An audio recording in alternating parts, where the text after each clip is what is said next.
और विस्की से लेकर शैंपेन तक को बनते हुए देखा। लेकिन एक चीज है जो हम सभी की जिंदगी से जुड़ी है और वो है म्यूजिक।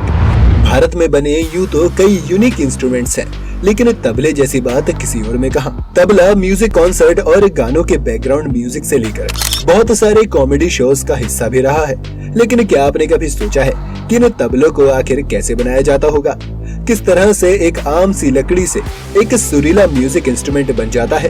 अगर आप भी जानना चाहते हैं कि किस तरह से करिश्मा होता है तो बने रहिएगा वीडियो के अंत तक हमारे साथ। अगर आप चैनल पर नए हैं या आपने अब तक चैनल को सब्सक्राइब नहीं किया है तो वीडियो शुरू होने से पहले चैनल को सब्सक्राइब करना और बेल आइकन दबाना मत भूलिएगा। तबला बनाना काफी बारीकी से किया जाने वाला काम है। तबला बनाने के लिए आई हुई लकड़ी को कम से कम 4 से 5 साल तक के लिए अलग रख दिया जाता है ताकि उस पर से सारा मॉइस्चर उड़ जाए। अगर ये ना किया जाए तो लकड़ी के मॉइस्चर से तबले पर मौजूद चमड़ा खराब हो सकता है। इसलिए लकड़ी को 4 से 5 साल तक अलग रख दिया जाता है। इसके बाद इसे एक तबले के शेप में लाया जाता है और इसके खुरदरे और नुकीले हिस्से को एक फाइलर से स्मूथ किया जाता है ताकि जब इस पर लेदर अटैच हो तब वो फटे ना। तबले के ऊपर 3 लेयर में चमड़ा डाला जाता है, जिसमें से 2 लेयर गॉट लेदर से और 1 लेयर काऊ लेदर से बनाई जाती है। इस लेदर को काटने के लिए एक गोल आकार के ऑब्जेक्ट का सहारा लिया जाता है, जिसकी मदद से कारीगर लेदर पर पहले निशान बनाता है और फिर बहुत ही ध्यान से उसे काट देता है। काऊ लेदर से बनी लेयर के बीचों बीच एक सर्कल और काटा जाता है और हमारे पास एक डोनट शेप आ जाती है। इसके बाद एक स्क्रैपर की मदद से इसमें से फर की कोटिंग को अलग किया जाता है और इसे पानी में डुबाकर कुछ वक्त के लिए रख दिया जाता है। इतनी देर में गोट लेदर से भी फ्लैश की कोटिंग को साफ कर लिया जाता है।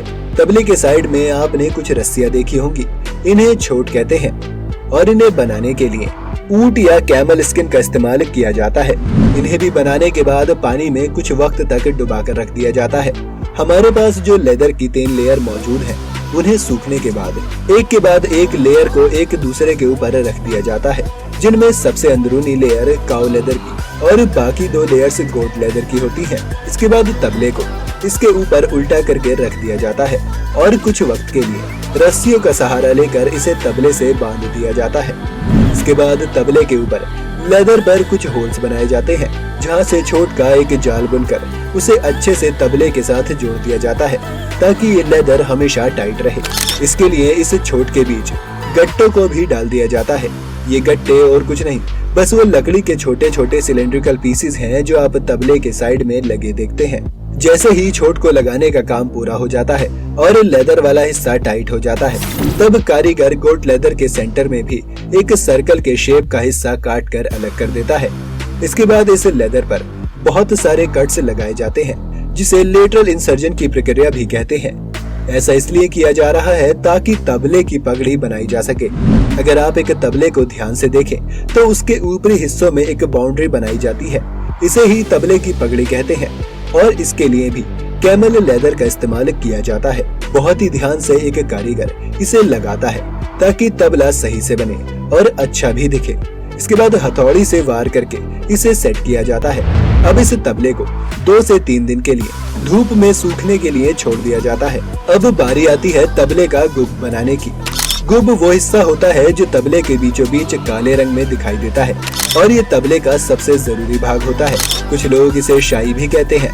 इसे बनाने के लिए चावल के पेस्ट को आयरन डस्ट के साथ मिक्स किया जाता है और एक काला पेस्ट तैयार होता है। इसे तबले पर कारीगर अपनी उंगलियों से ही लगाते हैं और इसे पूरी तरह से लगाने में एक कारीगर को 2 से 3 घंटे भी लग जाते हैं, क्योंकि इसमें ये खास ध्यान रखा जाता है कि ये पेस्ट बराबर मात्रा में तबले पर फैले और कहीं कम कहीं ज्यादा ना हो जाए, क्योंकि ये तबले के साउंड को खराब कर सकता है। तबले की शाई तैयार होने के बाद इसे एक बार टेस्ट किया जाता है और फिर धूप में सूखने के लिए छोड़ दिया जाता है। गर्मियों के मौसम में इसे सूखने में 2 से 3 दिन लगते हैं, लेकिन अगर बारिश का मौसम हो तो धूप के बजाय इसे आग के पास रख कर सुखाया जाता है। ऐसा करना इसलिए जरूरी है क्योंकि ये गीला पेस्ट लेदर को खराब भी कर सकता है। इस तरह आग में सूखने में इसे 7 से 8 दिन का वक्त लगता है। जिस वजह से तबला बनाने वाले कारीगर ज्यादातर तबले गर्मियों में ही बनाना पसंद करते हैं। इस शाई या हुब के सूखने के बाद बसाल्ट के एक खास पत्थर से इसे घंटों तक घिसा जाता है ताकि एक फिनिशिंग टच दिया जा सके और ये पूरी तरह से स्मूथ हो जाए। इसके बाद बारी आती है तबले में गट्टों को एडजस्ट करने की।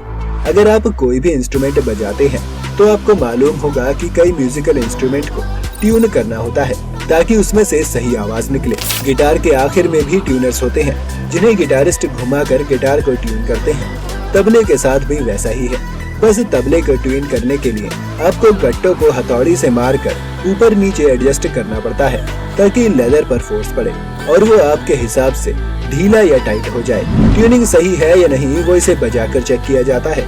पहले के जमाने में कारीगरों के कानों में उतना हुनर होता था कि वो सिर्फ सुनकर ही बता देते थे कि ट्यूनिंग सही है या नहीं, लेकिन अब एक्यूरेसी के लिए ट्यूनिंग मशीन का इस्तेमाल किया जाता है। कुछ लोग तो इसके लिए स्मार्टफोन ऐप्स का भी इस्तेमाल करते हैं। जैसे ही ट्यूनिंग सही हो जाती है आपका तबला बनकर तैयार हो जाता है। दूसरे हाथ के तबले को बनाने के लिए भी यही प्रोसेस है, लेकिन छोटे तबले से ज्यादा बारीक साउंड निकलती है जिस वजह से उस पर खास मेहनत की जाती है और उसे लकड़ी से बनाया जाता है, जबकि बड़ा तबला ज्यादातर आपको बेस देता है, इसलिए आप इसे लकड़ी के अलावा मेटल से भी बना सकते हैं। क्या आपने पहले कभी सोचा था कि तबले को बनाने में इतनी मेहनत लगती होगी और इस तरह से आपके फेवरेट म्यूजिकल इंस्ट्रूमेंट को एक कारखाने में बनाया जाता होगा? उम्मीद है आज आप जान गए होंगे और इस वीडियो से आपको कुछ नया सीखने को मिला होगा। क्या आपको बाकी म्यूजिकल इंस्ट्रूमेंट के बारे में भी एक वीडियो चाहते हैं? अगर हाँ तो हमें कमेंट में जरूर बताइएगा। आपको अगर ये वीडियो पसंद आई हो तो वीडियो को लाइक और शेयर जरूर करें। अगर आप चैनल पर नए हैं तो जाते जाते चैनल को सब्सक्राइब